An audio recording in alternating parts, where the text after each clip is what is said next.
It's a visual effects company that we've had for about 15 years now. It's a company that I started with the actor William Shatner, and he's still a partner in the company. I'd say about 50% of our work is visual effects.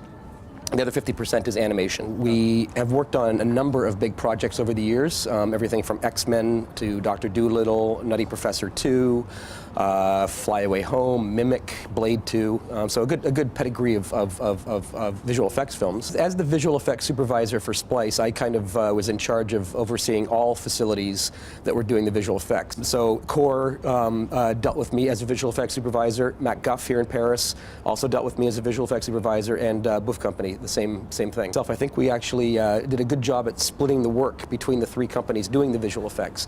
There are two creatures that are very, very unique in the story, and they have very specific scenes. They're called Fred and Ginger. They look like slugs, like escargot, what are they, snails, whatever you want to call them. They're slimy, undulating creatures, and Matt Guff did all that work. They did an absolutely fantastic job. And then the other main creature in the show is Dren. Dren evolves very quickly, as I said, through the movie. At the age of about a child, we actually cast a child, and from that point on, including the child, that was all C.O.R.E.'s work. So C.O.R.E. did augmentation of prosthetics, C.O.R.E. did leg extensions, C.O.R.E. removed fingers, moved the eyes apart.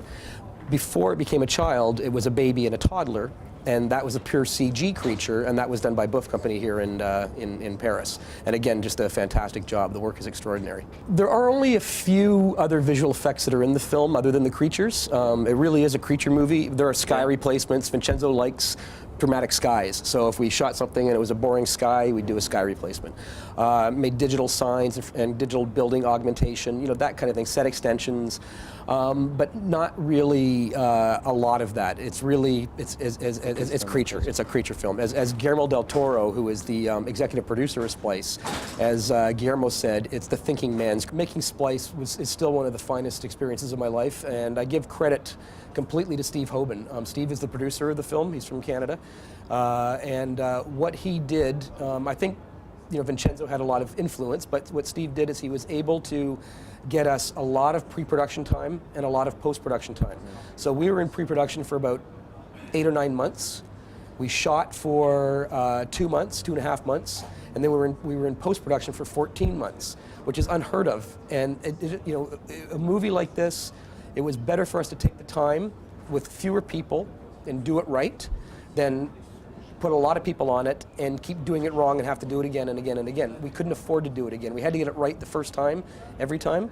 So the way to get it right the first time is to make a lot of time for planning, and make a lot of time for finishing. And we did. We got it all right the first time. Every company, Matt Guff, Buff, C.O.R.E., Shea Eddy. So things were not redone. That made a $27 million movie look like a $60 million movie. Yeah.